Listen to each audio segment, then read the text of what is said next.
What's up, horror fans? It's Danny and Charlotte from the Lasercast. Charlotte is back for the first time in a while. Yay! And speaking of things we haven't gotten to in a while, when we started this channel, at the time it was Pete, Chris, and I back during the first months of the pandemic in 2020. We called our channel the Lasercast because of the laser glass in Mike Flanagan's work. We are monstrous supporters of Mike Flanagan and all of his projects, and we did a very comprehensive episode-by-episode breakdown of The Haunting of Hill House. That came out on Netflix in 2018. Well, here we are. It is 5 years later, and Charlotte, now, how old are you again? 41? No. I'm 12. 12. We just finished episode 10. We just finished The Haunting of Hill House on Netflix. It's Charlotte's first time through. It was my third or fourth. I know that I watched it. I finished it through, and then I rewatched it to take notes when Chris and Pete and I were doing the episode-by-episode breakdowns. This show, it just gets better every time I watch it. I feel it's the perfect exemplar of Mike Flanagan, and whether it's his movies like Dr. Sleep or his other Netflix series like The Midnight Club or Midnight Mass or The Haunting of Bly Manor, this to me is the perfect exemplar of his style of horror. So, Char, yes. First of all, nice gloves, Theo. Thanks. What did you think overall of this show? I thought it was really good. It kind of reminded me of Malignant. Well, parts of it, definitely. Well, yeah. Malignant, because, well, it just starts off it starts off in the house where it's just this good, happy family. And then things spiral very quickly out of control. Also, I think Olivia, the mom, played by Carla Gugino, her character does have a lot of similarities. You know, obviously, aside from the obvious malignant twist in that movie, there are like similarities between her character and the main character in Malignant. I can see that. Yeah, there was just a lot going on. Every single kid was seeing monsters and ghosts, except one, which was Luke. Well, Luke saw ghosts, but he didn't really. Yeah. He kind of just based it off of what his brother and sisters says. Yeah. So you bring up Luke, and we talked, and the brothers and the sisters. Wait, no, I mean Steve. I'm sorry. Yeah, you're right. Yes, I always Steve. get them mixed apart.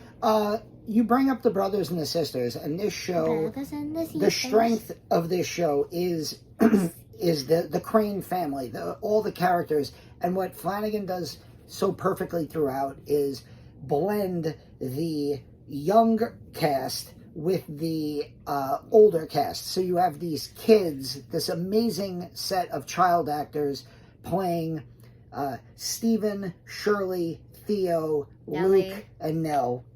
And then you have the adult counterparts playing them as older members of the family. And then, of course, you have Henry Thomas and Carla Gugino as Hugh and Liv. And then you have Timothy Hutton playing older Hugh Crain.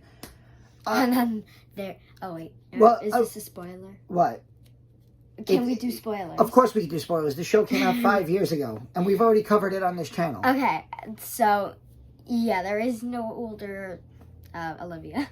Well, yeah, Carla Gugino, her character, the mom, is kind of the centerpiece of the show in the sense that her death is what drives the family out of Hill House at the beginning and then drives the family apart as older people. You know, Stephen writes the book that really angers the rest of his family. Anger. You have Luke is a drug addict in part because of what he went through at the house. Nellie is haunted by the bent neck lady. Mm. So, funny story about I want to talk about this. Go ahead. This is my time to shine. Okay, so was it episode 4 or 3? Which one? The bent neck lady? Yeah, I think it was episode 4 I because think it might be episode 5 because it ends with her death, which goes into the funeral episode. All right, whatever episode it was. Oh no, it was 5 because 6 was the other good one. So it starts off with Nellie as a little girl, right? Or it starts off with Nellie. Yes. And she Who's played by the little girl from Megan. Yes. The younger one. And she's talking to her mother about how she saw the bent neck lady. And as she gets older, she goes to a therapist because she's still haunted by this house. And she meets a therapist or a sleep doctor named Arthur, right? That was his name? Okay. And they meet, they go get coffee, and they get married. And it's all good and games. And because Nellie has sleep paralysis, Arthur, every time she has it, helps her. But one night, Arthur is going to the lamp to turn on the lights for Nellie to see, and he dies. Yeah, he has. For no reason. And the bent neck lady is there. Yeah. And Nellie thinks it has to do with the bent neck lady. The medical reports are that Arthur had an aneurysm, but the funny part about that was right before we started watching this show. In fact, the reason that I thought it was time for us to watch this show is because Charlotte missed a day of work. You missed a day of work. You missed a day of school this week because she woke up with a condition called torticollis, which if you look it up, it's when the muscles in your neck contract. They do feel a lot better. On one side, and you literally end up like with your neck. I was walking the first 2 days like this. Yeah. And it's actually... And I'm still kind of crooked. It's a pretty genetic condition. I had it as a kid. My sister had it. So it's really funny that I was referring to Charlotte as the bent neck lady for a couple days earlier this week. And then I just thought to myself, wait, why don't we watch Hill House? One of the things... you know, each child in the Crain family kind of gets their own episode. There's 5 children. They each get their own episode. Yeah. Then there's episodes that dive into the parents.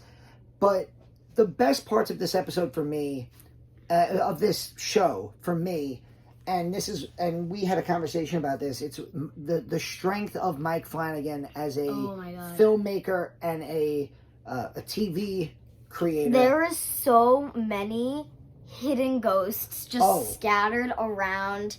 Well, yes, the house. There's the hidden ghosts, which make it so for his Netflix shows especially. It makes it so that you know how we are. Most of the time we're sitting there, we're on our phones, and we watch things like this where we're on our phone and we look up and we go, oh, okay. Well, with Flanagan stuff, especially the Netflix shows, you can't do that. You not only have to watch completely, but you are scanning every inch of the screen to make sure that you're not seeing. Because the first time I watched this, it wasn't until about episode 7 or 8 where I started to pick up on these hidden ghosts, and Charlotte and I kept like pausing and pointing out to each other as we were going through them. The bad thing about when we were pausing is that it was already dark enough, but when we paused it was too dark to see, so we just have to keep rewinding so that we can like over there. Aside from the hidden ghosts, what I was going to say is there's nobody on earth who can blend, and this is for me. Who's an a-hole more than Steven. I'm sorry. Leave Steven alone. Flanagan's strength as a writer and director is his ability to create characters where there's so much emotional resonance, where the characters, Charlotte likes to make fun of me because I cry a lot. Oh my God. There were at least 2 to 3 separate moments in this episode, in this season, I keep saying episode, in this series of these 10 episodes where I was just bawling. And she's like, Dad, what are you doing? Why are you crying? But then, like, the next minute, we're like, whoa. Like, because he is the best at blending pure scares, not jump scares necessarily, but yes, jump scares, but just regular, pure horror stuff with the emotion and the family drama that you get. He does this in Gerald's Game. He does this amazingly in Dr. Sleep. It's one of my favorite parts of Dr. Sleep. He does this in Midnight Mass and The Haunting of Bly Manor as well. And the other thing, and this is what I was going to say before about, we had a conversation about this, is there's so many times where watching a Mike Flanagan show where the camera just focuses on a character and they're having a conversation with another character. And they end up going into a long monologue where it's almost like Flanagan is testing the audience and our attention spans. Why did it get so quiet? I'm having a conversation, a monologue with the viewers. No, but he, Mr. Dudley, played by Robert Longstreet, I believe. I don't know. He has this amazing, like 5 to 6 minute uncut monologue. Oh yeah, that was really cool. And all of the characters have these monologue moments with the other characters. And it really makes you feel invested in the lives of these characters. Sad. And it makes you feel sad, and but it makes you care more about the characters, right? Guilty. Yes. Speaking of the characters, so... I'm sorry. Stop turning around. What do you think? A head's going to pop right through our... So, speaking of the scares and the characters, I'm not right? letting go now. Who is your favorite character? Because I think I know who... Are we talking about... It can be kid or adult. Can it be both? Yes. Okay. Well, I liked younger Nell and both Theos. Both Theos, yes. McKenna Grace as young Theo, and of course, Mike Flanagan's muse, his wife, the amazing Kate Siegel, as you older Theo. If you like Kate Siegel, she helped co-write a really great, almost slasher movie with him called Hush, which we definitely watched. And she also is one of the main characters in Midnight Mass, which we will get to later on. Wait, she is? Yes. I watched the first episode with you. She wasn't in it. No. That was the Midnight Club. Oh. Yes. He has The Haunting of Hill House, The Haunting of Bly Manor, The Midnight Mass, and The Midnight Club. Yes. Oh. Yes. You said midnight, so I was like, oh, Midnight Club, Midnight Mass, same thing. But yeah, I in terms of my favorite characters, watching it this time, I found myself mesmerized by Timothy Hutton's performance as older Hugh Crain. He's... Oh, I also did like the younger dad. Well, no, Henry Thomas is great, but what I love is the dichotomy where the younger Hugh, Henry Thomas, he's like a parent of children, so he's constantly involved in the kids' lives. Things are almost normal. Obviously, the house is haunted, but things are very normal for him as a dad. Older Hugh, played by Timothy Hutton, is very much estranged from his family. He hasn't seen them in a while. They were raised by their Aunt Janet. You almost said Grandma. I almost said Grandma because my mother's name is Janet, so I almost... Charlotte's grandma. They were raised by... I got it. I got him. They were raised by their aunt after the obviously the haunting of Hill House that left the mom, Olivia, Carla Gugino's character, dead. I'm sorry. So him having to kind of fight his way back into his kids' lives. I found myself, and maybe this is me... It's like getting through that red room. Well, I mean, it's also... I feel like this is a show where... I've watched it 3 times, but now, you and Brandon are a little bit older. Understand. No, but I watch it, I was a parent of a 7-year-old and a 13-year-old the last time I watched it. And now I'm the parent of a 12-year-old and an almost 19-year-old. I have one kid in college. I have another kid who's almost finished with junior high. So I feel like myself, older Hugh Crain, where my kids don't need me as much anymore. And I need you. Get over here. Thank you. Yay. But yeah, I found myself really following him this season. And yes, Kate Siegel as older Theo is great. I do like Elizabeth Reeser as, I feel like a lot of, as older Shirley. I feel like a lot of people don't give her a lot of the credit because her character's intentionally... loved her. Okay, good. Because her character's like, I don't want to say mean, but she's very like wound up and first time I looked at her, I thought she was the main girl from Smile. Well, you cannot tell me she looks like the main girl from Smile. I could see similarities, but again, this is part of Mike Flanagan's Flana family, where he works with the same actors over and over and over again. He worked with Elizabeth Reeser and I think young Shirley also in Ouija, Origin of Evil, which is fantastic. You would love it. You also would probably get scared. Those type. I thought you said a Ouija was like really bad. Yes, the movie Ouija is bad. Mike Flanagan did the sequel called Ouija, Origin of Evil, and it is fantastic. Yes, it's amazing.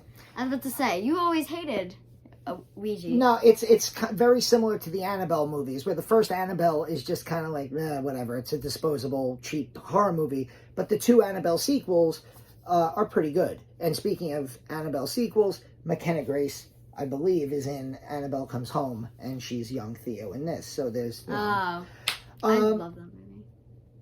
Emotional moments, we talked about the stuff, episode 6, Two Storms, where, what did we count? 3 camera cuts in the entire episode? Yeah, that was awesome. That was unbelievable. The way that the camera just seamlessly goes from young cast to old cast, goes from the funeral home to Hill House, and then from Hill House back to the funeral home. Oh my god. So, he told me when the camera was turning between older Hugh, like, the kids were like... The grown-up kids and the little kids were like running back and forth. Yeah, because everybody was on set together. I think I saw that in like a behind the scenes where like everybody was on set together, and like the camera does like a pan, and it sees the older adults, and then as it comes back around, it's like me leaving right now and mommy showing up. Yeah, they run out of the room, and then here is their younger actors. It's like you leaving and Bran coming. Yeah. What, in terms of scare moments, pure scare moments, there's a few obvious ones. Wait, do you mean like jump scares? Or Yeah, I thought you meant like the hidden ghosts. Oh, no, like the moments that make you... Wow. Yeah. So what are some of those obvious ones? I keep getting scared of random things. I'm so sorry. One of them is when Shirley and Theo are fighting in the car, and oh my god. That's probably the best jump scare. That is like an Exorcist 3 level jump scare. To the point where this is the 3rd time I'm watching this series straight through. I knew this scene was coming. I'm ready. I'm sitting in bed. I knew the scene was coming. I think I had showed you, right? He showed me this like 3-4 years ago when I was like 8 or 9 years old, and I was like, yeah. And I knew it was coming. I just didn't know when. And I was like, oh no, here it comes. And I was like, wait, is it over? And then once I uncovered my ears, it happened. And I only cover my ears. And you also had like a very like, wait, what reaction? Oh. When we, going back to the bent neck lady, when we find out. I was going to say, I didn't finish that. Who the bent neck lady actually was. You could tell us. I'm gonna sleep. Well, we find out that the bent neck lady, after Nell, we see Nell's story. She ends up hanging to death in Hill House. Not a suicide. And her neck breaks. Yeah, and her neck is broken, and then she has this where her body falls through a timeline of her life where she saw the bent neck lady. She is the bent neck lady. And she is, and if you like our content, obviously subscribe to the channel. But Please. one of our best series of videos that Pete and I did was we covered the 101 scariest horror movie moments Ooh, I love that show. on Shudder, and back-to-back entries were the scene from Lake Mungo. We also have a full review of Lake Mungo on the channel, but where we find out what the motivating incident was that drove this girl crazy before she ends up being found dead. And then immediately after that is the scene of the bent neck lady in The Haunting of Hill House. And Mike Flanagan basically credits Lake Mungo with giving him that like idea of, you know, death being something that is out of time. And so even as a small child, like Nell, you can see your death, you know, 20, 30, 40 years in I advance. just wonder what I will die of. I don't want to think about that. Hopefully I'm long dead by that point. No, no. Hopefully So you die at 100 and something. okay, all right. I was wondering where that was going. Thank you. I was gonna say 90s, but I was like, more. I know, Charlotte, you said you didn't particularly love the final episode. I didn't really love it. I thought episode 9 had a much better ending. I thought, yeah. like, it would be better just to, like, see them all run out and of the house with knowing that that monster that in the white dress who was chasing them was their own mother. I love the final episode because I do like that it gives a closure to these characters who we've basically become members of their family over this 10 episodes. And because there's no second season, you know, The Haunting of Bly Manor is a completely different story. So I didn't want loose ends, and I love that we get these kind of like hard resolutions for these characters, especially, you know, the idea that Luke is able to, Nellie coming back as a ghost in the Red Room with her 4 siblings, to That's me kind of cute. is one of the great moments in this show. And of course, the great line, you know, the rest is confetti. I particularly love. I was almost crying during that entire scene. I don't know if you, hell, I was trying to hold it together. I love that Hugh gets a resolution. I love that even the Dudleys get this. I was about to say, like, we just randomly see these Dudleys all of a sudden. Yeah. So let me ask you, now that you have watched The Haunting of Hill House, are you excited to start The Haunting of Bly Manor? Especially especially knowing that the main character is Victoria Pedretti, who is, I know, but I just feel Nellie. like it won't really be the same. Oh no, that's the best part though. Is it's not at all the same. It's a completely different story. But I like the same. Completely new characters, but some of the same actors, and there are hidden ghosts as well. Ooh, hidden ghosts. Yes. And then Midnight Mass is something else that is completely separate from... No. Okay? Okay. So, Charlotte made it through The Haunting of Hill House. Without crying. In Flanagan We Trust. Onward to The Haunting of Bly Manor. And we will also probably check out Hush on Netflix. And anything that he does, we will be covering on this channel probably multiple times, like with this show. So, thank you for watching. We have tons of videos up on the channel. Pete and I watched In Search of Darkness Part 3, and we are going through that incredible 5-hour documentary, and we are watching horror movies from it. We have a review of Puppet Master from 1989. We have a review of Possession from 1981, I believe. I'm going to have a review up very soon of Santa Sangre from 1989, directed by Alejandro Jodorowsky. I also have a bunch of shorts up on the channel as well. I will now read you. What? Oh. All right. This has been Danny. And Charlotte. And the rest Cute. is confetti.